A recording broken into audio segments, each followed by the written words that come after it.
Boa tarde, pessoas. Tudo bem com vocês? Tenho certeza que sim. Hoje nós faremos uma pequena palestra com a temática educação. E já começo dizendo de antemão que o nosso propósito não é falar mais uma vez aquilo que já estão dizendo sobre os velhos paradigmas da educação, que a educação precisa ser melhorada, que nós precisamos de mais educação, precisamos de mais educação. Este vem sendo esta vem sendo a fala predominante que nós costumeiramente ouvimos sobre educação. E como eu tenho dito por vezes, o nosso propósito aqui é transcender os velhos paradigmas. E hoje então falarei um pouquinho sobre educação, sobre um tema do qual eu tenho estudado há mais de 20 anos. Nossa palestra terá como título a valorização do conhecimento, educação, participação das pessoas na educação, para que assim possamos ter os resultados sociais dos quais nós desejamos. Quando nós pensamos em educação, a primeira coisa que nos vem à mente é o que é educação. Falamos educação, algo necessário, educação importante. O tema de nossa palestra é valorização do conhecimento, educação, ou seja, o que é educação antes de qualquer coisa? Bom, se nós recorrermos a alguns pedagogistas, nós nos depararemos, por exemplo, com o ilustre professor francês Hippolyte Léon Denisard Rivard. Ao olharmos pela pedagogia do professor Hippolyte Léon, observaremos que a proposta qual ele apresenta é uma proposta que vai muito além do comumente o qual nós nos deparamos em nosso conceito predominante sobre educação. A proposta pedagógica do professor Hippolyte Léon é uma educação relacionada à edúcere, a condução do ser de si para fora de si. O professor Hippolyte, por sua vez, busca a sua filosofia educacional no renomado filósofo e pensador Jean-Jacques Rousseau. E aqui eu faço um pequeno parênteses, porque Jean-Jacques Rousseau, ele na verdade nos apresenta uma linha educacional ao qual o professor Hippolyte Léon, por intermédio de Johann Heinrich Pestalozzi, outro pedagogista, reformador educacional, ambos possuem suas bases em Jean-Jacques Rousseau, que por sua vez tem as suas bases em Jan Amos Komenski. Nós estamos falando de uma linha de pedagogistas que comumente não são conhecidos. Porque o que nós temos ouvido falar bastante é de uma pedagogia mais superficializada, de uma pedagogia que muitas das vezes não nos consegue apresentar algo concreto. Embora que aparente que eu esteja falando de modo um tanto complexo sobre a educação, eu irei me centralizar sobre a figura de Jean-Jacques Rousseau. Porque Jean-Jacques Rousseau é uma figura mais conhecida nas escolas, e ele nos apresenta o conceito de que o homem nasce bom, o homem nasce maravilhosamente voltado para excelentes realizações, que é a sociedade em não sabendo conduzi-lo e que com isso não conseguindo exponenciar suas potencialidades, faz com que este indivíduo apenas somatize, apenas desenvolva algumas imperfeições estas já existentes na sociedade. Ou seja, em outras palavras, o que Jean-Jacques Rousseau está dizendo é que o homem nasce bom, que a sociedade o corrompe, que o homem tem total propensão a ser um ser humano em excelência, mas que em seu processo educacional, os pais falhando, a família falhando, a sociedade falhando, então todos caem, todos falham. Nós começamos a entender porque alguns teóricos desenvolvem o conceito altruísmo social. Porque ao falarmos de educação, começamos a perceber, a enveredar por questões éticas morais, das quais normalmente possuem um tanto de receio no trato para com estas, porque estas muitas vezes são assunto das religiões, das filosofias, das doutrinas filosóficas, portanto cada um prefere tratar de modo reservado, ou seja, em conformidade com sua crença, sua religião. Mas o que está acontecendo, em outras palavras, é que nós estamos nos isolando, nos partidarizando ao tratar de temas tão relevantes, uma vez que todos nós vivemos em sociedade. Quando nós pensamos em Estado, nosso Estado nos apresenta uma proposta laica, ou seja, ele não faz nenhum apontamento, nenhum direcionamento religioso em especificidade. O Estado é laico, o Estado não quer assumir diante de si mesmo algum compromisso com religiões A, B, C, doutrinas A, B, C, enfim, o Estado é laico. Mas o Estado, mesmo sendo laico, isso não impede que ele tenha que se deparar com questões relacionadas à ética e à moral. E quando nós começamos a olhar por este prisma, percebemos que educação é um conceito do qual está completamente ligado às questões éticas morais. E aqui eu peguei a figura de Jean-Jacques Rousseau, porque Jean-Jacques Rousseau fala para nós que a grande dificuldade é o progresso, o processo durante a educação. Ou seja, antes de nós compreendermos mal educados, há antes de tudo mal educadores. É isso que Jean-Jacques Rousseau, de modo muito delicado, de modo muito sábio, está dizendo. Mas para tentarmos transportar para a nossa realidade, para que possamos fazer com que isso se torne algo concreto para os nossos dias, precisamos transportar esta linguagem de Jean-Jacques Rousseau para nós. Ou seja, antes de mal educados, há mal educadores. E quando nós analisamos a situação dentro de um contexto de sociedade, dentro de uma coletividade, nós temos a natural tendência de considerarmos-nos como educadores excelentes e os demais mal educados e mal educadores. É uma postura razoavelmente procedente, porque todos nós fazemos exatamente daquilo o qual nós julgamos ser o melhor a fazer. Portanto, em tese, nossa postura assumida é uma postura correta. De acordo com o nosso entendimento, nossa postura é uma postura correta. Mas o fato é que a nossa postura é correta diante da nossa análise subjetiva, não diante da análise objetiva de um contexto, de um outro ponto de vista diferente do nosso. E o nosso objetivo aqui não é ficar tentando encontrar culpados, sejam famílias, sejam pais, sejam professores, sejam educadores, sejam legisladores, enfim, nosso objetivo é entender esta dinâmica a qual nós estamos envolvidos, para que assim nós tenhamos condições de estabelecermos uma diretiva diante dos desafios que cada um de nós, individualidade, possa enfrentar. Tudo isso para nós começarmos dizendo que precisamos, antes de tudo, entender o que é educação. O que é educação? De que adianta nós ficarmos falando que educação é necessária, educação é importante, se nós ainda não estamos entendendo muito bem o que é educação? Demos um passo de cada vez. Eu disse que o nosso tema seria a valorização do conhecimento. E conforme eu já começo a discorrer nestes primeiros minutos, começamos a observar a importância do conhecimento para que possamos abarcar uma ideia, para que possamos deste modo enveredar, compreender uma ideia, para que assim nós possamos de fato aplicá-la em nossas vidas. O primeiro passo é a valorização do conhecimento.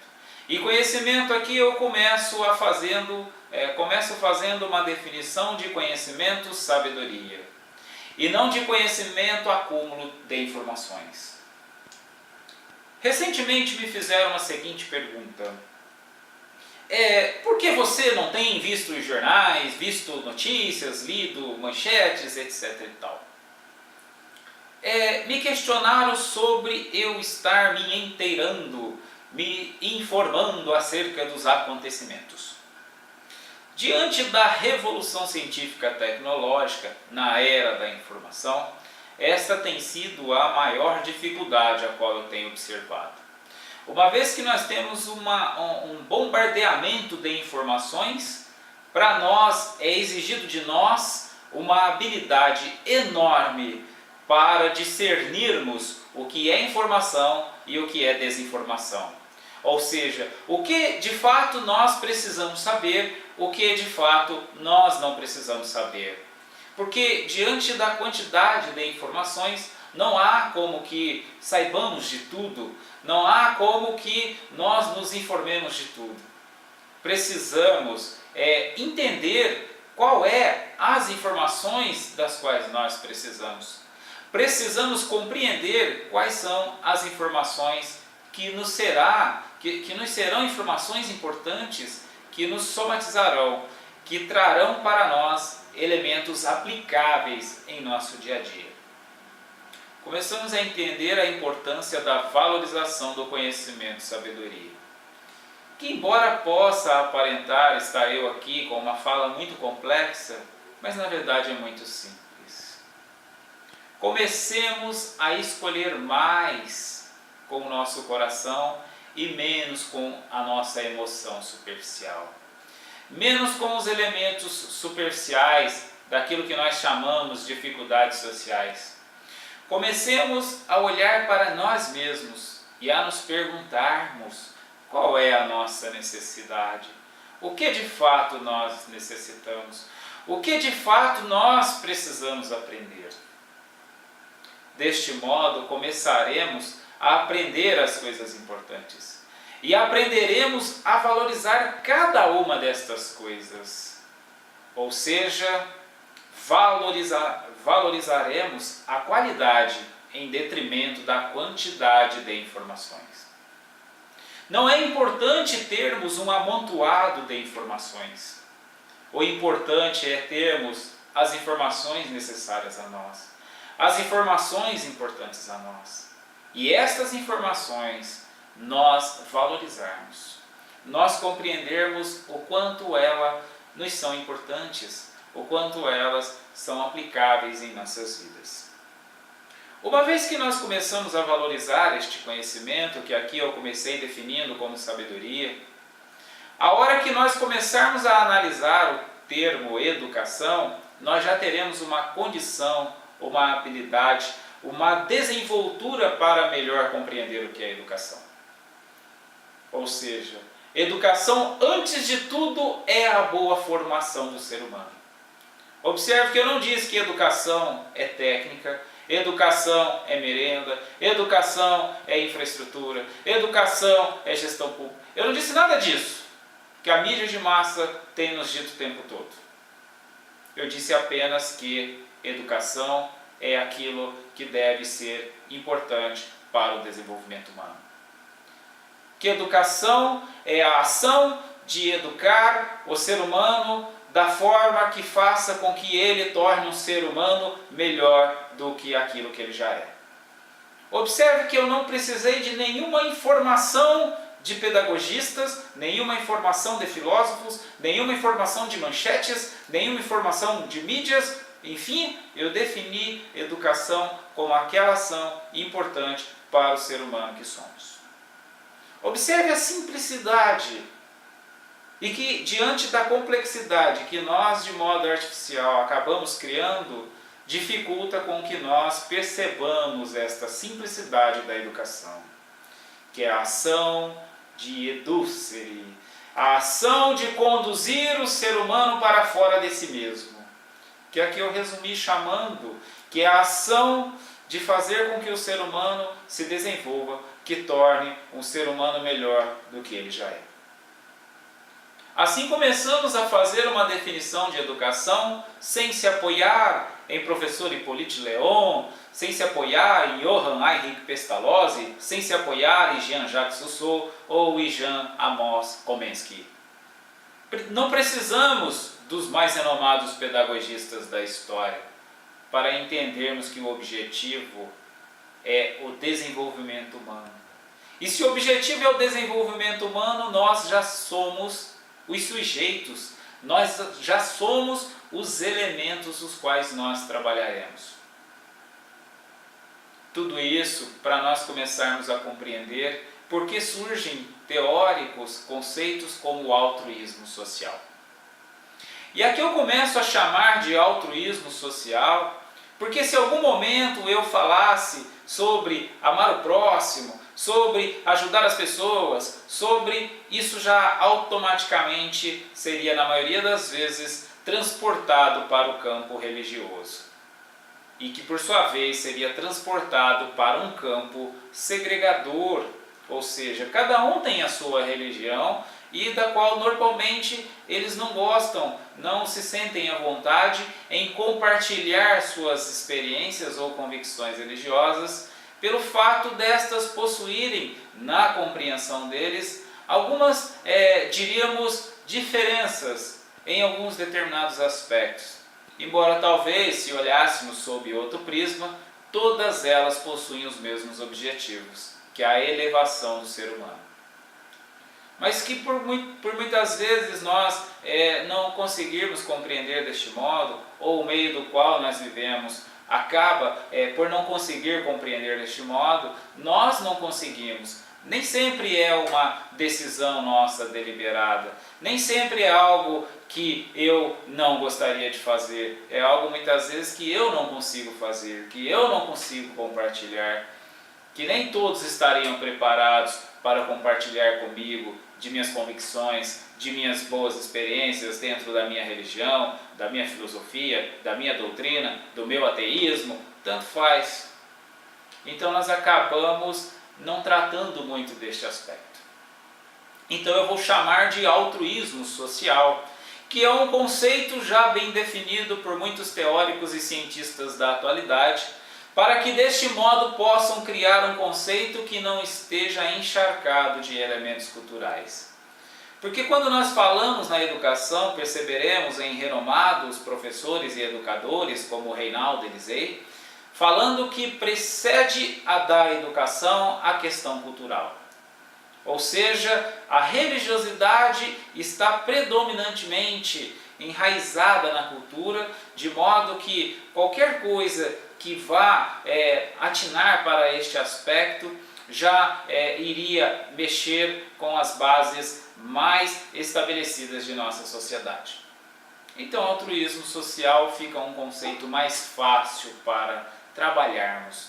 Porque altruísmo social seria um conceito do qual está completamente despido de alguma filosofia, religiosidade, doutrina particular, ateísmo particular, tanto faz, porque é um altruísmo social. É um altruísmo laico. Social porque é um altruísmo do Estado. É o Estado nos apresentando um modo altruístico como elemento norteador de todas as nossas questões sociais. Porque quando nós começamos a pensar em termos de sociedade, uma sociedade só é sociedade porque há uma coletividade. Não há uma sociedade com uma individualidade. A sociedade não é um conjunto de indivíduos. A sociedade é um corpo só e é formado por vários indivíduos.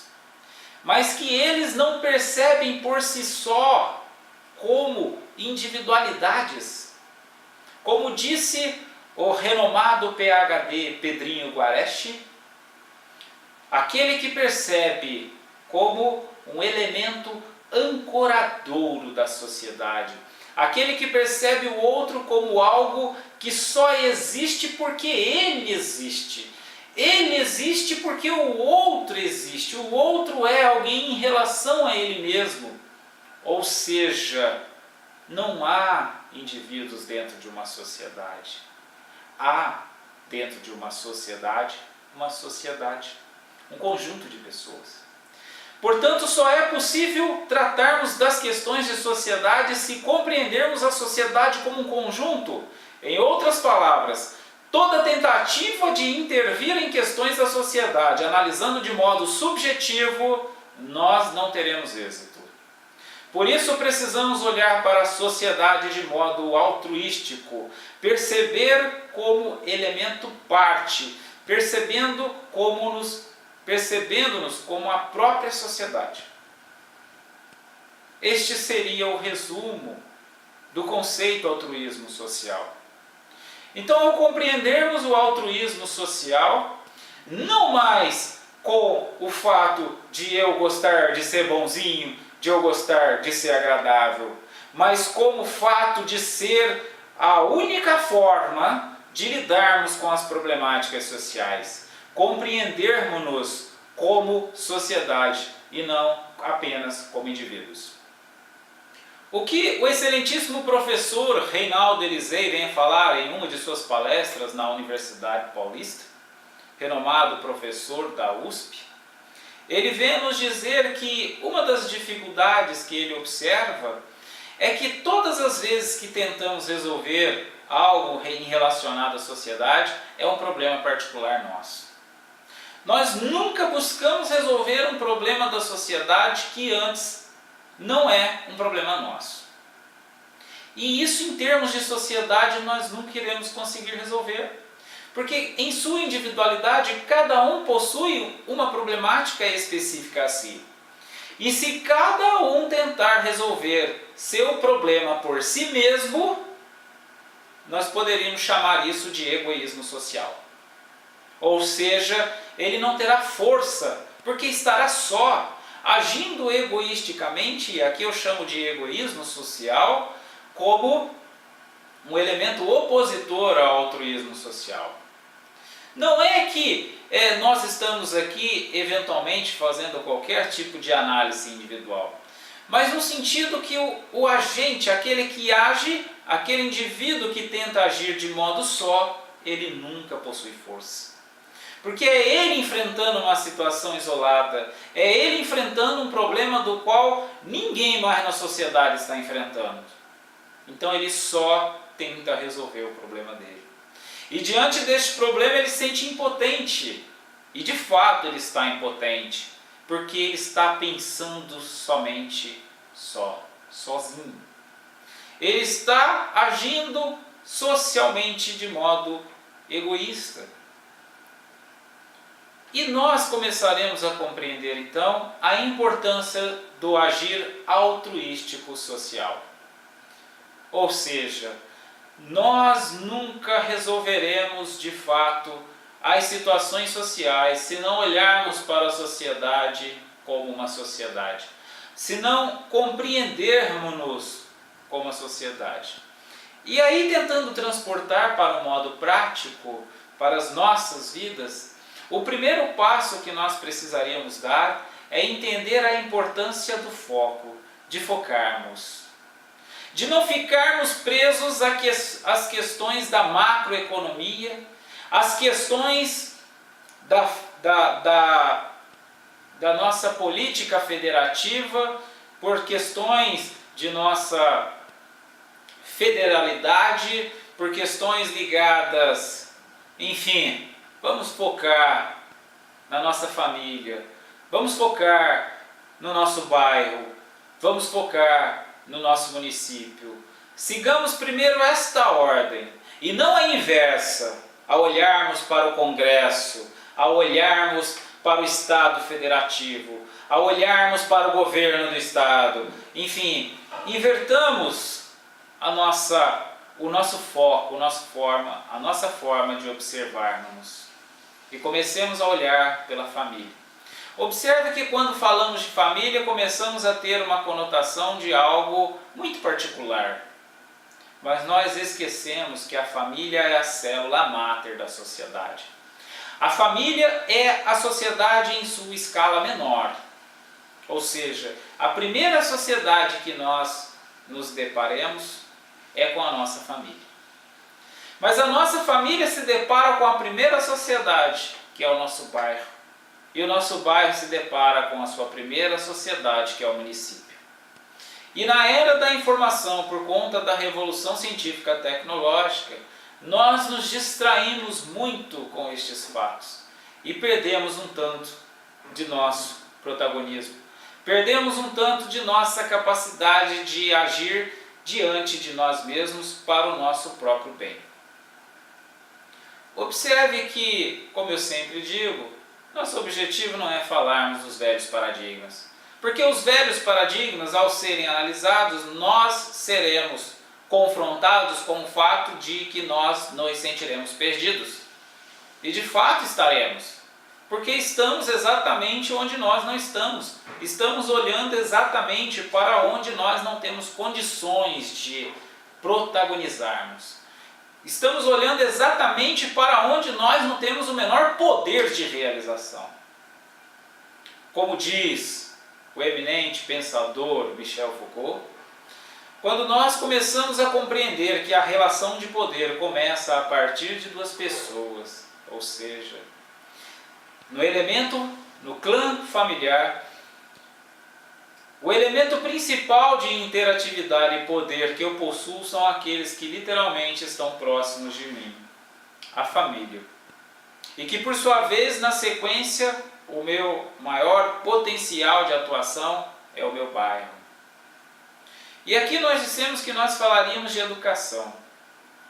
Observe que eu atinei a eminentes pedagogistas, pedagogos, pensadores, filósofos. Mas não é o nosso assunto. Nosso objetivo aqui não é nos tornarmos acadêmicos, docentes acadêmicos. Nosso objetivo é trazer isso para a prática cotidiana. Então precisamos apenas olhar, observar diante de nós mesmos o que é educação. E quando nós começamos a observar diante de nós mesmos, nós já compreendemos com o nosso raciocínio a necessidade do altruísmo social. Por conseguinte, nós nos depararemos com o fato da necessidade de participarmos socialmente. O que o próprio governo vem nos apresentando como participação social. Eu falo aqui não em nome de representantes de Estado. Falo apenas em nome de nós, seres humanos. Ou seja, independentemente do que estão dizendo, a nossa participação, a nossa interação, a necessidade de interagirmos dentro de nossa sociedade se faz se quisermos ter uma boa sociedade. E se nós pegarmos alguns elementos específicos, a primeira necessidade que nós depararíamos é com a necessidade de empenharmos ao máximo em nosso processo educacional de nossos filhos. Para que antes de eu pensar numa boa escola para o meu filho, precisa eu pensar num filho excelente para a escola. Porque se eu pensar que eu devo ter uma boa escola para o meu filho e todos os demais pais de alunos pensarem assim, eu terei conflitos dentro das escolas. Mas se eu pensar de modo altruístico que antes de uma escola boa para o meu filho, eu preciso de um filho bom para a escola, todos os pais, agindo altruisticamente, nós, consequentemente, teremos uma excelente escola. E de modo prático, quando nós pensarmos em educação de nossos filhos, nós precisaremos aprofundar na temática educação. Que eu comecei dizendo que o nosso passo era, antes de tudo, começar a entender, começar a desenvolver a compreensão do que vem a ser educação. Não temos necessidade de perpassar estas fases, querer compreender quantos milhões estão sendo investidos na educação, como está sendo gerida as questões de políticas públicas educacionais, enfim, nós estaríamos perdendo o foco. O foco seria, o que é educar? Nós às vezes, de modo singelo, poderíamos dizer, basta amor. Sim, sem sombra de dúvida. Mas o que é amor em ação? O que é o amor em termos concretos? O amor, por acaso, não seria eu buscar compreender do que se trata a pedagogia? O amor não seria, eventualmente, eu buscar compreender o que quer dizer a didática? Como eu posso me aprimorar diante do processo educacional de meu próprio filho? Isso também não seria amor? Sim, o amor também se faz. Aliás, o amor é a coisa mais importante. Mas se o nosso objetivo é entendermos questões práticas, eventualmente não seria muito momento para agirmos poeticamente, e sim compreendermos como seria o exercício deste amor em nosso dia a dia. E aqui eu comecei dizendo que seria o autoaprimoramento, o desenvolvimento de nós educadores, para que assim nós tenhamos condições de desenvolver os nossos educandos. Este seria o primeiro passo. E ao dar este primeiro passo, nós perceberíamos que o pai de um educando, ou o pai de um aluno, é alguém que deve estar inteirado nos acontecimentos da escola. É alguém que deve ser participativo na escola que o filho frequenta. E não apenas quando o filho dele estiver frequentando. A proposta do altruísmo social é que sejamos proativos, que tenhamos como modo o cuidado no limite de nossas forças, que tenhamos o cuidado de modo que possamos fazer o melhor de nós. E isto não é apenas querer uma boa escola, é compreender o papel de uma escola. É compreender quais são as dificuldades que uma escola enfrenta. É compreender as dificuldades que os professores das escolas enfrentam, os diretores das escolas enfrentam. Nós começaremos a observar que a grande dificuldade que os professores enfrentam na escola são os filhos não sendo muito bem preparados para ir para a escola. E se nós começarmos a pensar, então o problema são os outros pais, nós estaremos agindo egoisticamente social, ou socialmente de modo egoístico. E a proposta é que compreendamos o altruísmo social, ou seja, somos sociedade. Precisamos fazer uma leitura da sociedade como nós também sociedade. Por mais que isso aparente um tanto complexo, o fato é que se nós percebermos, nós estamos muito distantes do processo educacional.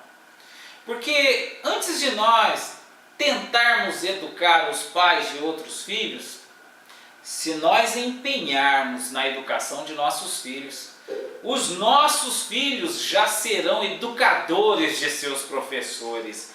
Os nossos filhos já serão educadores de seus colegas de classe. Os nossos filhos já serão educadores dos pais de seus coleguinhas. Porque é o poder da educação. É o poder da exemplificação. É a autoridade que existe na exemplificação. Em contraposição com a teórica, em contraposição com a verborragia, com a fala. Ou seja, o exemplificar é o que de fato educa.